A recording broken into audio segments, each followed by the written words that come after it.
Hello दोस्तों, नमस्कार। आप सभी लोगों का एक बार फिर से स्वागत है मेरे यूट्यूब चैनल इन्वेस्ट विद अमन में। तो आज के दिन अभी अभी एक कंपनी ने अपने रिज़ल्ट घोषित किए हैं और ये कंपनी एक बहुत ही शानदार कंपनी है और इस कंपनी को तो मैं कहूँगा कि आप कितने भी सालों के लिए होल्ड कर सकते हैं, क्योंकि ये ऐसे बिजनेस में काम कर सकती है जो कर रही है, जो कभी ख़त्म हो ही नहीं सकता। तो आइए चलिए देख लेते हैं नंबर्स को। सबसे पहले तो मैं बताना चाहूँगा कि कंपनी ने 25 रुपये का डिविडेंड आप लोगों के लिए अनाउंस कर दिया है आज की बोर्ड मीटिंग में। अभी अभी थोड़ी देर पहले ही इसके नंबर्स आए हैं कंपनी के। तो आइए चलिए इसके नंबर्स को भी एक गो थ्रू कर लेते हैं। हम कंसोलिडेटेड नंबर्स को ही यहाँ पे प्रेफर करेंगे। एंड आप ये कह सकते हैं यहाँ पे सीक्वेंस वही है, सितंबर 2024, जून 2024 और सितंबर 2023। तो टोटल रेवेन्यू देख लीजिए 37,774 रुपये इस सितंबर 2024 का। 3 महीने पहले यही रेवेन्यू था 34,310 रुपये। एक साल पहले यही रेवेन्यू था 28,471 रुपये। यानी कि रेवेन्यू के फ्रंट पे हम कह सकते हैं कि कंपनी ने बहुत ही शानदार प्रदर्शन किया है, क्वार्टरली भी एंड ईयरली भी। उसके बाद एक्सपेंसेस देख लेते हैं। तो ऑब्वियस सी बात है, अगर आपने बिजनेस ज़्यादा किया है तो आपको एक्सपेंसेस भी ज़्यादा करने ही पड़ेंगे। तो एक्सपेंसेस आप देख सकते हैं सितंबर 2024 के हैं 21,549 रुपये। 3 महीने पहले थे ये 20,000 रुपये, 20,071 रुपये। और एक साल पहले थे 17,235 रुपये। तो आप देख सकते हैं कि एक्सपेंसेस भी थोड़े से बढ़े हैं, लेकिन कंपनी का प्रॉफिट तभी ज़्यादा होगा जब उसकी इनकम ज़्यादा बढ़ी हो और एक्सपेंसेस कम बढ़े हों। तो वही हमें यहाँ पे दिख भी रहा है। उसके बाद इनकम निकालने के लिए हमें इनकम में से एक्सपेंसेस को माइनस करना पड़ेगा, तो कंपनी का एक प्योर प्रॉफिट बचेगा। वो प्योर प्रॉफिट देख लेते हैं कितना है। वो है 16,224 रुपये सितंबर 2024 का। उसके बाद जून का है 14,239 रुपये 3 महीने पहले का। और एक साल पहले का है 11,235 रुपये। तो आप कुल मिला के देख सकते हैं कि क्वार्टरली एंड ईयरली नंबर्स बहुत ही ज़्यादा शानदार है। लेकिन ये पूरा प्रॉफिट कंपनी के हाथ में नहीं जाएगा, क्योंकि कंपनी को टैक्सेस वगैरह भी पे करने पड़ेंगे। तो टैक्सेस वगैरह पे करने के बाद जो कंपनी के हाथ में प्रॉफिट आया वो है 12,083 रुपये सितंबर 2024 का। 3 महीने पहले था यही 10,695 रुपये। और एक साल पहले था 8,378 रुपये। तो ये एक बहुत ही शानदार जंप है, ईयरली भी एंड क्वार्टरली भी। इसके बाद हम ईपीएस भी चेक कर लेते हैं, ईपीएस कैसा है। तो ईपीएस आप देख ही सकते हैं, इस बार का है 24.88। 3 महीने पहले था 22.01 और एक साल पहले था 17.24। ये चीज़ मैं आपको पहले भी सिखा चुका हूँ कि ईपीएस भी नेट प्रॉफिट का ही एक रिफ्लेक्शन होता है। तो कुल मिला के नंबर्स बहुत ही ज़्यादा शानदार है। तो जिस कंपनी की मैं बात कर रहा हूँ उसका नाम है कैम्स, और इसकी फुल फॉर्म भी आपको पता ही होगी, कंप्यूटर एज मैनेजमेंट सर्विस, जो कि एक बहुत ही शानदार कंपनी है। और ये कंपनी क्या काम करती है मैं आगे आपको बताऊँगा। अभी इसके रिटर्न्स देख लेते हैं। पिछले 6 महीने में 31% के रिटर्न, एक साल में 80 से 90% के रिटर्न, 5 साल में इस कंपनी ने लगभग 223% के रिटर्न दिए हैं। और लगभग ये लिस्ट जो हुई थी वो 9 अक्टूबर 2020 को लिस्ट हुई थी, कोविड के कहर के बीच में ही। तो वहाँ से आप देख सकते हैं कंपनी ने पहले एक बहुत अच्छा जंप दिखाया, उसके बाद मार्केट की तरह ये नीचे भी आया, उसके बाद फिर से एक बुल रन है। तो ये कंपनी एक ऐसी कंपनी है जो मार्केट के सेंटीमेंट के हिसाब से ही चलती है। जब मार्केट में गिरावट होगी तो इस कंपनी में भी गिरावट होगी, क्योंकि ये जो कंपनी है डायरेक्ट मार्केट से लिंक बिजनेस करती है। आइए चलिए देख लेते हैं एक बार वो बिजनेस क्या करती है। तो मैं आपको बताना चाहूँगा, ये the company is a mutual fund transfer agency. It provides investors service, distribution service and asset management company services.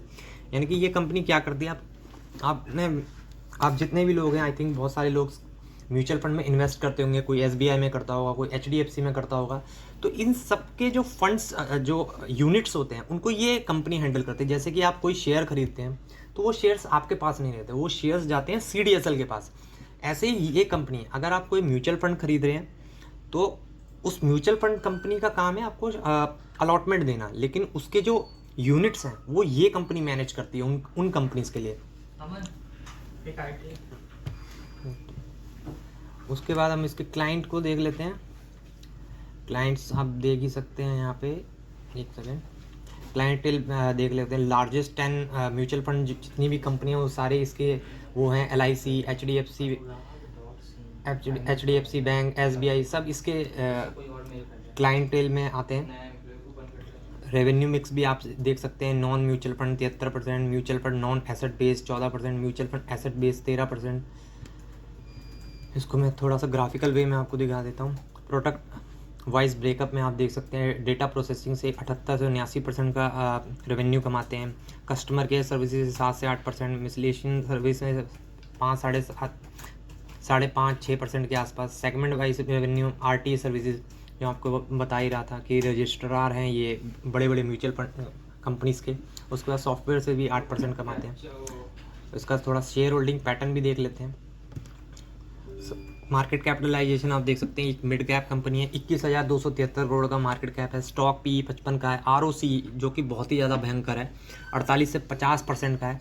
ROE 40% का है। फेस वैल्यू 10 की है, यानी कि भविष्य में आप स्टॉक स्प्लिट की भी उम्मीद रख सकते हैं कि कंपनी का स्टॉक प्राइस अगर ज़्यादा महंगा हो जाएगा तो वो इसको स्प्लिट भी कर सकते हैं। तो आइए इसके कुछ नंबर्स भी हम देख लेते हैं। पिछले जब से हमारे पास रिकॉर्ड है 2018 से रिकॉर्ड है हमारे पास। Net profit 140, 131, 172, 205, 287, 285, 351, 382। तो आप देख सकते हैं कि किस तरह से इसका प्रॉफिट बढ़ता ही जा रहा है।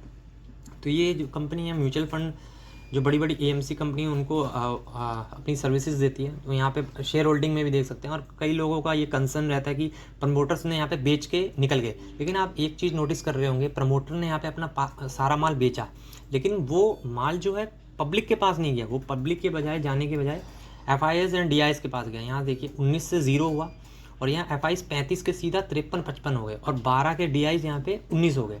और जबकि पब्लिक ने उल्टा किया, पब्लिक ने 32 में से 32 के 26 हो गए, और अब ये 24 पे आ गए हैं। और यहाँ पे FIs ने 53 से फिर 56 कर लिया। 19 से थोड़ी सी प्रॉफिट बुकिंग यहाँ पे DIs ने की है, लेकिन उसको कंपनसेट करने के लिए FIs ने बहुत बड़ा माल फिर से उठाया, जबकि हमारे रिटेल इन्वेस्टर्स ने बेच दिया है।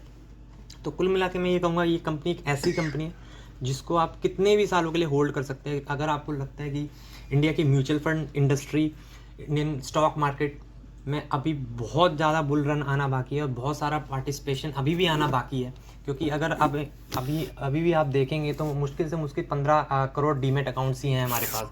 और म्यूचुअल फंड में भी लोग ज़्यादा से ज़्यादा 1 साल के लिए इन्वेस्ट करते हैं। ये सेबी का डेटा ये चीज़ बोलता है कि कोई भी जितने भी लोग हैं म्यूचुअल फंड में भी ट्रेडिंग की जाती है। वो म्यूचुअल फंड खरीदते हैं और 1 साल के अंदर अंदर ही उसको बेच देते हैं, कोई भी उसको कंपाउंड नहीं होने देता। तो जैसे जैसे अवेयरनेस इंडिया में बढ़ती जाएगी स्टॉक मार्केट से रिलेटेड, इन कंपनियों को डायरेक्टली इनडायरेक्टली फ़ायदा होता ही जाएगा। ये एक साइलेंट प्लेयर्स हैं, इन कंपनीज़ के बारे में ज़्यादा बातचीत भी नहीं होती, पर मुझे लगता है इन कंपनीज़ में आपको इन्वेस्ट करके लंबे टाइम के लिए बैठ जाना चाहिए।